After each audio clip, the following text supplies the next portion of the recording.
Dire que ce rapport nous surprend serait une contre-vérité.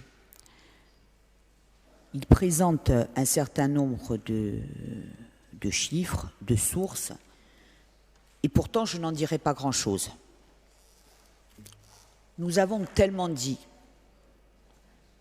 nous avons tellement hurlé, nous avons tellement fait, nous avons tellement occupé, nous avons tellement marché, pendant des décennies tellement seuls, souvent stigmatisés, et puis peu à peu rejoints parce que la situation était tellement difficile que la population commençait dans sa vie quotidienne à ressentir la réalité de ce que nous portions. Certains ont même employé des moyens que l'on pourra qualifier d'un peu moins consensuels, souffrant, en se voyant privés de leur liberté quelquefois de plus. Et j'aurais voulu dire aujourd'hui qu'il n'y avait plus rien à dire, sauf à accepter qu'aujourd'hui, enfin, on ait des éléments sourcés. Et je vous avoue que je suis un peu stupéfaite, assez chagrinée, d'avoir entendu tout à l'heure des interrogations que je croyais ne plus avoir droit de citer. Qu'aujourd'hui, alors qu'on nous explique que sur la période de 2006-2017, le prix moyen au mètre carré d'un terrain à bâtir a augmenté en France de 68% et en Corse de 138%, quand, et je le rappelais à la dernière session, alors qu'en France, notamment en Île-de-France et en Côte d'Azur, le chiffre des permis de construire a baissé respectivement de 7 à 19%, il a augmenté en Corse de 26%, alors qu'il est certain que cette situation est une évidence, on s'interroge encore sur le point de savoir si l'étude concerne aussi la France, si des éléments de comparaison ont été faits ailleurs, si la cartographie a été bien faite, si on a intégré le problème des ESA, si le revenu médian est le bon, si le problème de l'indivision pollue le débat. Mais les Corses vivent cette situation au quotidien. On l'a rappelé tout à l'heure, 95% des Corses ne peuvent plus acquérir. Vous avez indiqué, monsieur le président de l'Agence de l'urbanisme et de l'énergie, dans votre rapport, je cite, « une étonnante corrélation entre la baisse des prix et l'éloignement de la mer ». J'y vois un clin d'œil parce que j'imagine bien que cette corrélation, vous ne la considérez absolument pas comme étonnante, mais évidente.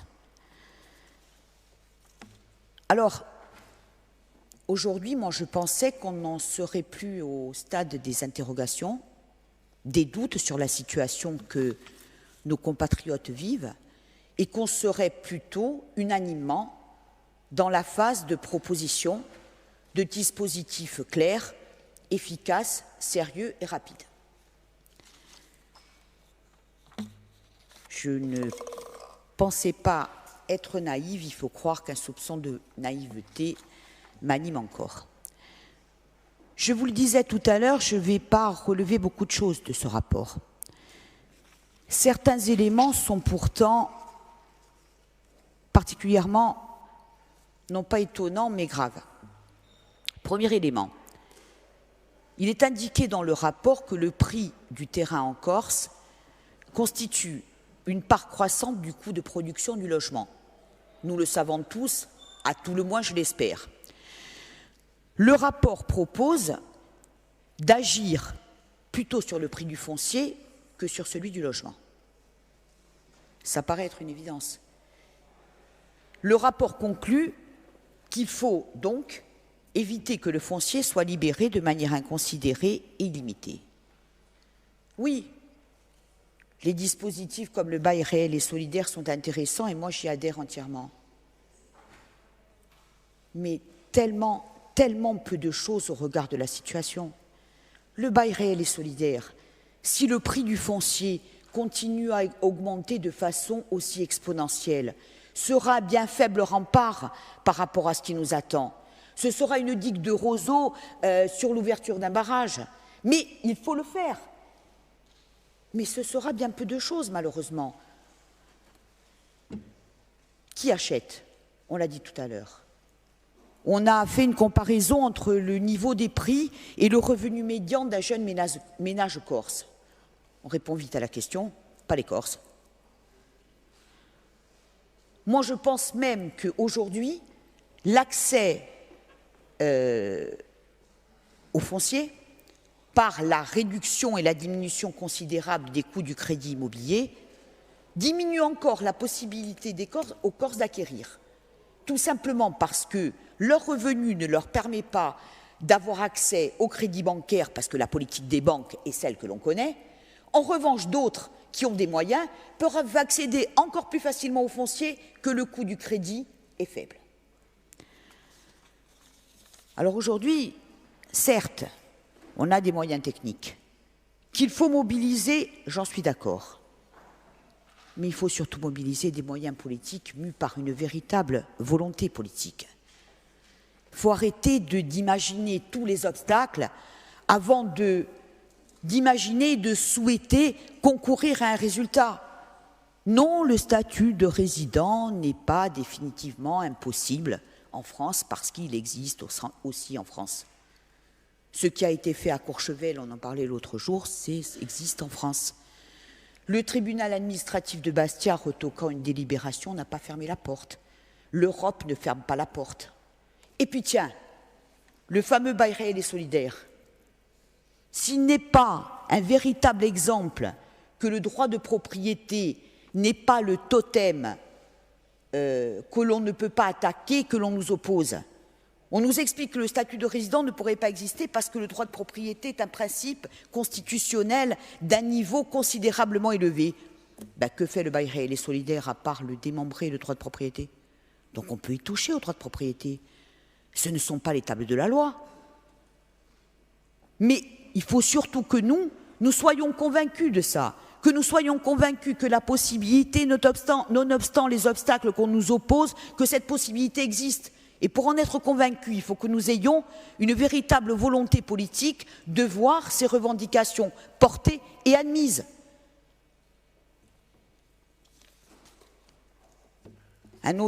Rapidement, une autre réflexion dans ce rapport qui interpelle.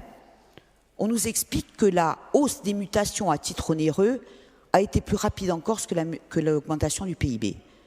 C'est-à-dire plus rapide que la croissance de l'économie générale de la Corse. Ça pose la question de l'économie et du développement.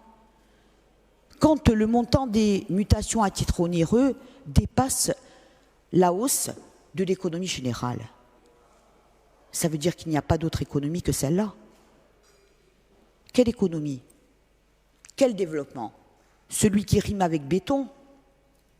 Il nous amène là où ce rapport commence à nous amener et là où nous irons prochainement. On ne peut pas construire une économie sur la base de la hausse des mutations à titre onéreux. Ça n'existe nulle part. Enfin, et j'en terminerai, l'élément le plus effrayant de ce rapport, de mon point de vue, et je crois en tout début de rapport, dans un paragraphe qui est intitulé « Un marché atypique ». Il n'est pas atypique le marché en Corse. Il est complètement dingue. Il ne repose sur rien.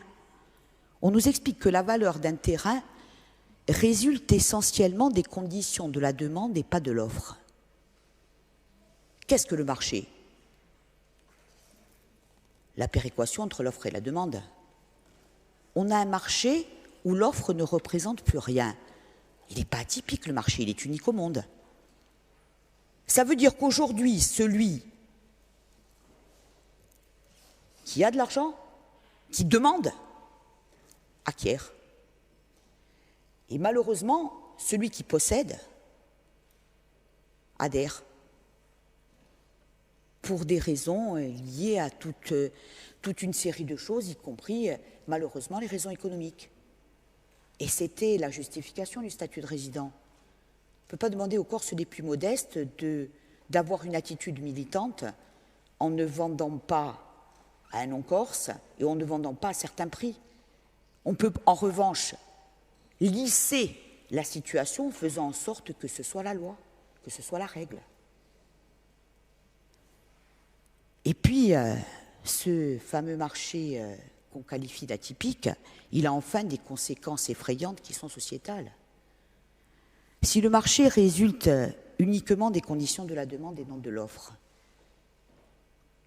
ça veut dire que les Corses n'ont plus à vendre que ce qui constitue leur âme. Et quand on vend son patrimoine, on vend un peu son âme. Alors à 10 ans, à 20 ans, on améliorera peut-être sa situation financière et économique. Et puis à 25 ans, on n'aura plus d'âme. Et plus d'économie non plus, parce qu'en 25 ans, le prix de ce qu'on aura vendu dans ces conditions-là aura été dépensé, puisqu'on n'aura pas d'économie. Alors moi, je veux en terminer, certes un peu solennellement, en vous appelant tous à l'unanimité sur ces sujets-là. Je crois que vraiment, le temps n'est plus aux interrogations. Le temps est à la volonté politique, et cette volonté-là, indépendamment des différences politiques qui sont les nôtres sur ces bancs de l'Assemblée de Corse, peuvent nous conduire quand même à raisonner ensemble.